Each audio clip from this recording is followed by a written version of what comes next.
Trying to wrap your mind around family estrangement is one of the most difficult things that you can do as somebody who is considering walking away from their family. It's not something that you're going to just be able to Google or go to YouTube and find a video on. Family estrangement is a foreign concept. Not a lot of people consider it, but those who do have little access to the materials that they need. Family estrangement also happens in stages. It's a variety of stages, and sadly, it's not always easy to identify those stages and walk through those stages and come out on the other end. So in today's video, I'm going to talk about estrangement. I'm going to break this down for you. But before we do that, let me just introduce myself in case you are new. My name is Tamara. I'm internationally and I'm board certified in trauma therapy. I'm licensed in mental health, and I specialize in treating children, teens, and families, as well as adults. In my private practice, we're dealing with trauma. Let's go ahead and jump in. Family estrangement is a complicated concept, and anytime I've ever brought it up to my clients, they just look at me like a deer caught in headlights. One of the things I think they're thinking is, oh my God, a therapist has told me to run or walk away from my family. I have no shame in saying that, especially if your family is unhealthy, toxic, dysfunctional, and harmful to you. Nobody deserves to be mistreated by their family. So if you're being hurt, you're being abused, you're being neglected, you're being triangulated, you're just being pushed into all this drama, and it's taking an emotional and psychological toll on you, then it's time to walk away. But do you know how to do it? And, can you foresee any of the stages that you're going to have to deal with coming up? Most people tell me, not at all. They say, I can't find anything online that talks about walking away from your family. I can't find any videos online on YouTube that talks about walking away from your family. So what do I do? Well, I think this is a start, one of my videos, and then I'm going to post these also in the description box so that you can see those videos and kind of get a feel for what you're up against, and also to learn about the stages that you may have dealt with if you've already walked away. But let me break down what family estrangement is. Family estrangement is the idea that you are distancing yourself from other kinship. And you're doing it through a variety of channels. So you're not just distancing on Facebook, now you're distancing on Snapchat. You're not distancing on social media alone. Now you're no longer texting them or answering their phone calls or answering their emails or showing up at family events. Family estrangement is basically a process, right? And it's a step-by-step process. So you may be the kind of person who has the idea that I don't want to deal with my family anymore. Right? And so at that moment, you've already cognitively made up your mind. You've intellectualized everything. I think I made that word up. You've kind of rationalized, I should say, the idea of having to walk away. You've considered your financial situation. You've considered your emotions. You've considered some of the ways that you can survive outside of your family. So you're actually putting yourself in a position to change and to move forward. But then what about those stages when you put your plan into action? And what about those stages when you actually have done it and now you're in the post phase of it, right? And so that's what makes this difficult. It's not being able to pull together your plan in a cohesive way that makes walking away a little easier. So what are some reasons that people engage in walking away and distancing? Well, it's to regain a sense of power and independence. Nobody wants to be a part of a family where their independence is reduced or their ability to think and feel and express themselves is cramped, so to speak. There's also the idea of trying to make a very clear point to your family, right? And so you pump the brakes because you don't want your family looking at you at face value and believing that they could just push you around, right? So you're making a clear point by saying, I'm out of here, right? The other reason may be to manipulate. I hate to say it, but sometimes walking away from your family can be the result of manipulation. You're manipulating a situation, you're manipulating a parent, or you're manipulating how things should go, maybe the way that you want them to go. And so you walk away in an attempt to control a situation. Now that in and of itself is just not okay. That's abusive. But there are some people who do distance themselves and walk away because they want something and they're not getting it.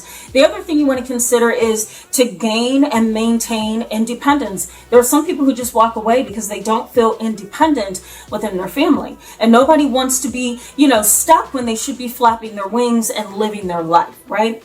So there may be a variety of other reasons why family estrangement occurs. Let me know in the comment section below if you've dealt with this. What were you actually trying to do by walking away? There are early signs of family estrangement, and The number one sign of family estrangement is the desire to reconcile. So the stage of reconciliation. You know, you've walked away, but somewhere in the back of your subconscious, you want to reconcile. You want things to work. You both miss each other, right? Maybe you and mom and dad, or maybe you and your cousins miss each other, or maybe you and your sister miss each other, or brother, and you kind of have this fantasy and desire to be like this again. There's also role reciprocity. Some people, once they finally walk away, they go back into the situation. It seems like a very reciprocal or balanced interaction. Dad meets you, you meet dad. Mom meets you, you meet mom. Right? There's a connection there. There's also taking legal action, right? This is how you know that family estrangement has actually occurred, because maybe you've taken legal action to sue your grandmother, or to sue your cousin, or to sue your sister, right? Maybe you have gone to Child Protective Services on somebody. You walked away from them and now you're reporting them, right? So sometimes legal action that's being taken can show you that the family is broken completely apart. Also consider differences between generations. That can sometimes highlight family estrangement. Maybe there was a certain tradition that your Indian family or Muslim based family engaged in, but now, you know, so many generations later, nobody engages in any of the traditions, right?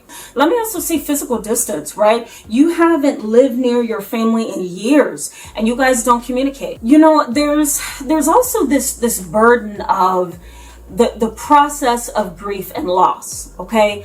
And the process of grief and loss can hit you once you finally walk away. You may walk away and realize that you are dealing with denial, right? You want to deny what has happened to you. Maybe in some ways you believe it, but now you're starting to second guess.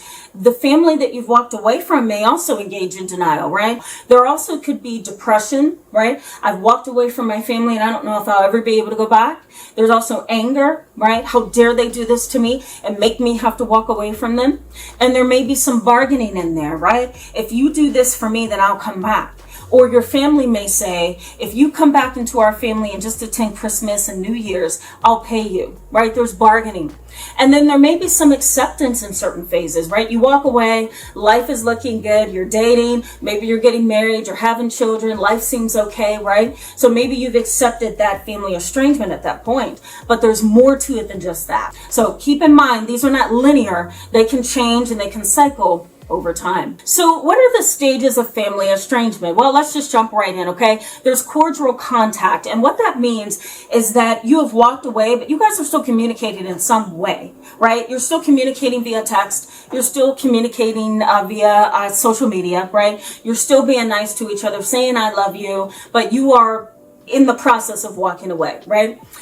The other part of this is low contact. I almost forgot what I wanted to say. Low contact. Low contact means that, you know, I might communicate, but I'm communicating in a very slow, distant way. I may text you today and not text you tomorrow. Or I may send you a happy birthday, happy new year, Merry Christmas, and I'll text you again. There's also no contact. That's the other stage, right? Where you just slam the door and say, you know what, I'm done with this. I'm not talking to you. I'm not taking your text messages. I'm not mailing you anything, and I'm not inviting you to anything. You're also not invited to my baby shower, my wedding, or my birthday. There may be the process of proactively cutting, you know, your family out of your life. You're doing it proactively. I'm cutting you, I'm cutting you, and I'm cutting you.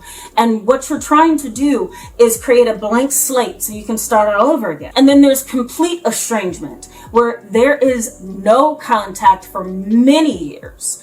And the communication with all of your family may be cut off at that point. I literally don't know where to find my cousin. I literally don't know where to find my mother, right? Complete estrangement. These stages are pretty complicated. Check out this video right here that I did a couple months ago on family estrangement, and check this one out right here. This may be helpful. Thank you so much for being with me in today's video, guys. Go ahead and hit that subscribe button if you want to stick around for more videos like this, and I'll see you in the next one. Bye-bye.